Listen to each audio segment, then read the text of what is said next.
आपके बारे में आपको कुछ ऐसा बता रहा हूं जो आपके बिल्कुल समझ नहीं आने वाला, जो गारंटेड है यहां से बाहर निकलते आप सब भूल भाल जाओगे। सुन लो, जाता क्या है, आपकी तारीफ ही होगी, बुराई तो हो ही नहीं सकती। आप इस पूरी की पूरी क्रिएशन का सोर्स हो। आप एक चिंदी सी बॉडी नहीं हो, खुद को समझ रहे हो।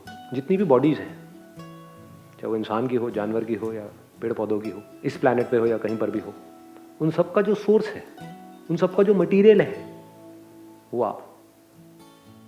और वो मटेरियल ना पैदा होता है ना मरता है। तो आप ना पैदा होते हो ना मरते हो। आपको मारने का कोई तरीका नहीं है। आपकी बात हो रही है, किसी और की नहीं हो रही। आपके साथ वाले की नहीं हो रही, आपकी बात हो रही है। आपको खुशी बनना नहीं है, मतलब आपको खुशी को ढूंढना नहीं है इस दुनिया में। You are happiness.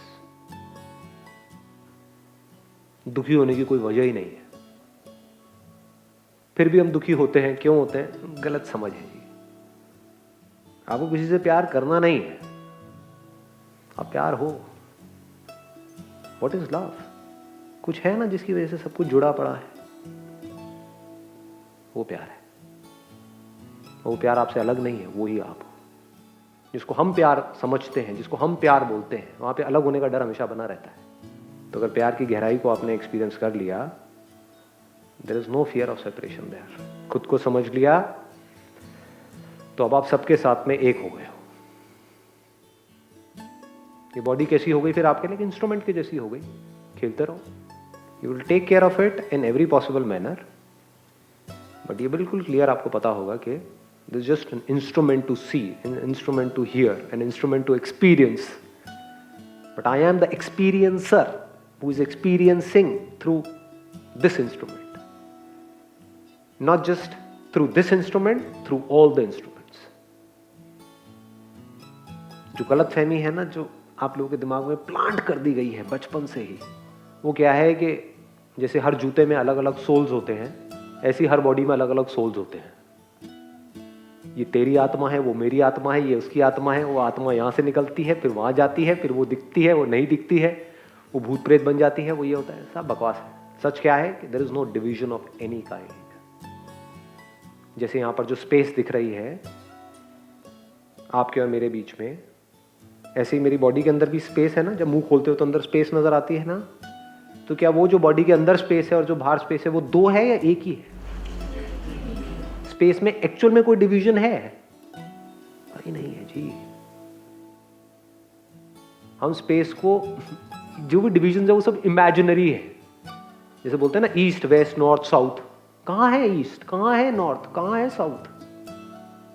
एक्चुअल में कहीं भी नहीं है। दिखाओ कहां है। सिर्फ इमेजिन किया हुआ है।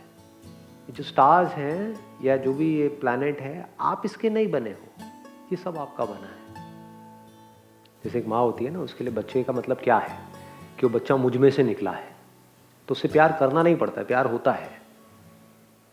वो मुझसे अलग नहीं है, वो मैं ही हूं, मेरा ही पार्ट है। इसी तरह से पूरा का पूरा जो यूनिवर्स है, ये आप में से निकला है, आपका ही बना हुआ है। तो जब ऐसी आपकी नजर हो जाती है, तो इस नजर को प्यार बोलते हैं। ये मुझ में से ही निकला है सब कुछ, यानी ये पूरा का पूरा यूनिवर्स आप में से निकला है। अगर ये गहराई से समझ आ जाए, तो अब आप किससे नफरत करोगे? अब इस दुनिया की जो कमियां हैं वो भी आपको अच्छी लगने लग जाएगी, उस पर भी हंसी आने लग जाएगी, उस पर भी प्यार आएगा। जैसे एक माँ को अपने निकम्मे बच्चे के ऊपर आता है। वो बच्चा अगर किसी की गोद में पॉटी भी करते तो माँ खुश होती है, 2 दिन से नहीं करी थी, अब कर दी।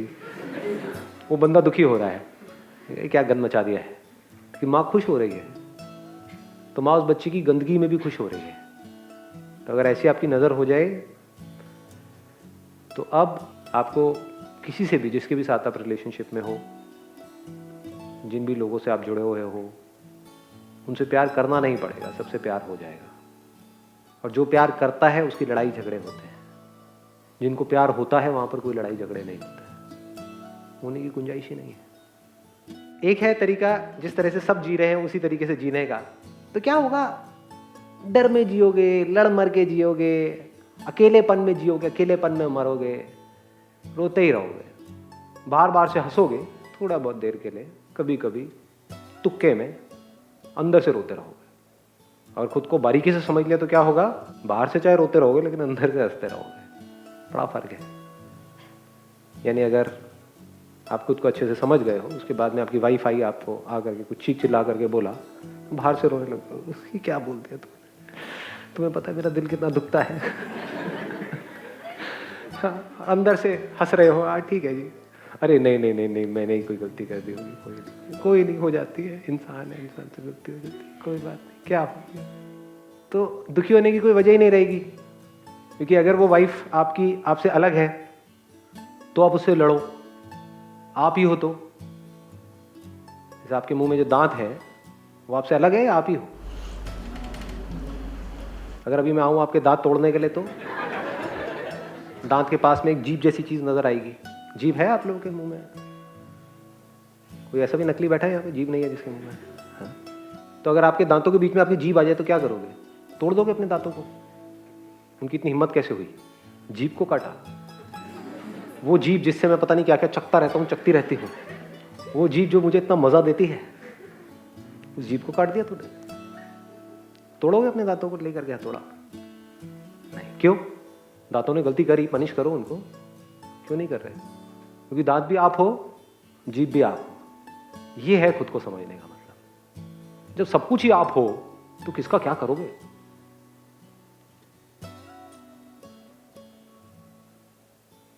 किससे लड़ोगे? लड़ने के लिए दो होने तो चाहिए, मैं और तू होना तो चाहिए ना लड़ने के लिए। अगर सामने जो आपकी वाइफ है, आपका हस्बैंड है, वो भी आप ही हो, बिल्कुल ऐसा है जैसे शीशे में अपने आप को देख रहे हो, तो अपनी परछाई से कैसे लड़ोगे? लड़ते हो क्या कभी शीशे में अपने आप को देख करके? तूने मुझे उंगली कैसे दिखाई? करते हो ऐसी हरकतें? जानवर करते हैं। कभी जानवरों को ऑब्जर्व करना, शीशे में खुद की ही परछाई देखते हैं। जैसे कोई चिड़िया है, उसने खुद की ही परछाई को देखा और डर गई, उसको लग रहा है कि अंदर कोई है, शीशे के अंदर कोई और है, उसको चोंच मारनी शुरू कर दी। उधर से अंदर, शीशे के अंदर से वो उसको चोंच मार रही है। कौन है? उसी की परछाई है। खून आ गया है, लगी हुई है, चोंच मारे जा रही है, मारे जा रही है, मारे जा रही है। यही तो हो रहा है हम लोगों की लाइफ में। हो क्या रहा है? सुबह से रात तक एक दूसरे को चोंच मारते रहते हैं। इस बात को जब आप गहराई से समझ जाओगे कि पूरी जो दुनिया है, ये जो पूरा का पूरा यूनिवर्स है, ये मेरी ही परछाई है, क्या लड़ोगे इससे? क्या करोगे? फिर क्या रह जाएगा? खेलो कूदो, मस्त रहो। उसके बाद में this world will be like a play ground for you, जो लोगों के लिए बड़ी एक सीरियस सी लड़ाई हो रही है। आपके जो पेरेंट्स थे उनके साथ में खेल रहे हो आप सांप सीढ़ी, याद करो। तो अगर आपके पेरेंट्स को सांप ने काटा वो सांप सीढ़ी में, तो वो खुश होते थे कि बच्चे को जिता रहे हैं, और बच्चे को काट लिया तो बच्चा रोने लग जाता, मैं नहीं खेल रहा। क्योंकि उस बच्चे के लिए ये सांप सीढ़ी की गेम है, वो एक सीरियस गेम है। हार जीत उसके लिए बहुत बड़ा इशू है। पेरेंट्स के लिए हार जीत में कोई फर्क ही नहीं है। पेरेंट्स तो हार के भी खुश हैं, जा तू जीत ले, समझे? ऐसी हो जाती है दुनिया। उसके बाद में आप कहीं भी बैठे होते हो तो आपको कोई एफर्ट नहीं करना पड़ता है, कोई मेडिटेशन नहीं करनी पड़ती है इस मूवमेंट में रहने के लिए, कुछ नहीं करना पड़ता। आप इसी मूवमेंट में होते हो। फिर चाहे आप अपने घर में हो, चाहे ऑफिस में हो, चाहे अकेले में बैठे हो, you are always there in this movement. खुद को समझने का मतलब है आपको ये भी समझ आ जाएगा कि जो पास्ट है और फ्यूचर है ये सिर्फ इल्यूजन्स है। टाइम का जो कॉन्सेप्ट है that is just an illusion. ये सब सिर्फ हमारी ब्रेन की पैदाइश है। रियलिटी वो है जो नहीं बदलती है। तो उस रियलिटी में जैसे जैसे आप गढ़ते चले जाते हो और आपको समझ आ जाता है कि ये दो अलग अलग चीजें नहीं है, कि मैं और reality, I am the reality, I am the ultimate reality, तो कमाल हो जाता है। अब कमाल करना है या नहीं करना है वो आप लोग के हाथ।